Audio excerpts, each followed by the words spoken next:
അധിക്ഷേപ പരാമർശം അടൂർ ഗോപാലകൃഷ്ണനെതിരെ കേസെടുക്കില്ല. ഫിലിം കോൺക്ലേവിലെ വിവാദ പരാമർശത്തിൽ സംവിധായകൻ അടൂർ ഗോപാലകൃഷ്ണനെതിരെ SC/ST ആക്ട് പ്രകാരം കേസെടുക്കാനാകില്ലെന്ന് പോലീസിന് നിയമോപദേശം. പ്രസംഗം മുഴുവൻ പരിശോധിച്ചാൽ അടൂരിനെതിരെ പരാതിക്കാരൻ പറഞ്ഞ കാര്യങ്ങൾ നിലനിൽക്കുന്നതല്ലെന്നും നവാഗത സംവിധായകന് 1.5 കോടി ഫണ്ട് നൽകുന്നതിനു പകരം 3 ആളുകൾക്ക് കൊടുക്കണമെന്നാണ് പറഞ്ഞതെന്നും അത് ഒരു നയരൂപീകരണ യോഗത്തിലെ നിർദ്ദേശം മാത്രമായി കണ്ടാൽ മതിയെന്നുമാണ് നിയമോപദേശത്തിൽ പറയുന്നത്. SC/ST കമ്മീഷനും മ്യൂസിയം പോലീസിനുമാണ് അടൂരിനെതിരെ 2 പരാതികൾ ലഭിച്ചത്.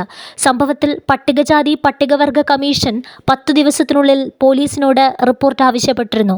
ഇക്കാര്യത്തിൽ പബ്ലിക് പ്രോസിക്യൂട്ടർ കല്ലമ്പള്ളി മനുവിനോട് പോലീസ് നിയമോപദേശം തേടുകയും പ്രസംഗത്തിന്റെ മുഴുവൻ ഭാഗം നൽകുകയും ചെയ്തിരുന്നു. പ്രസംഗത്തിന്റെ അടിസ്ഥാനത്തിൽ SC/ST ആക്ട് പ്രകാരം കേസെടുക്കാനാകില്ലെന്നാണ് നിയമോപദേശം ലഭിച്ചത്. പ്രസംഗം മുഴുവൻ പരിശോധിച്ചാൽ പരാതിക്കാരൻ പറഞ്ഞ കാര്യങ്ങൾ മുഴുവൻ നിലനിൽക്കുന്നതല്ലെന്നും നിയമോപദേശത്തിൽ പറയുന്നു.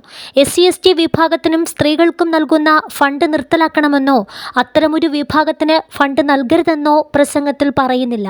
പരിശീലനം നൽകണമെന്നാണ് പറഞ്ഞത്. സിനിമ നയരൂപീകരണ യോഗത്തിൽ പറഞ്ഞ കാര്യങ്ങൾ അദ്ദേഹത്തിന്റെ ഒരു നിർദ്ദേശമായി കണ്ടാൽ മതി. അത് ഒരു അധിക്ഷേപ പരാമർശമല്ലെന്നും പറയുന്നു.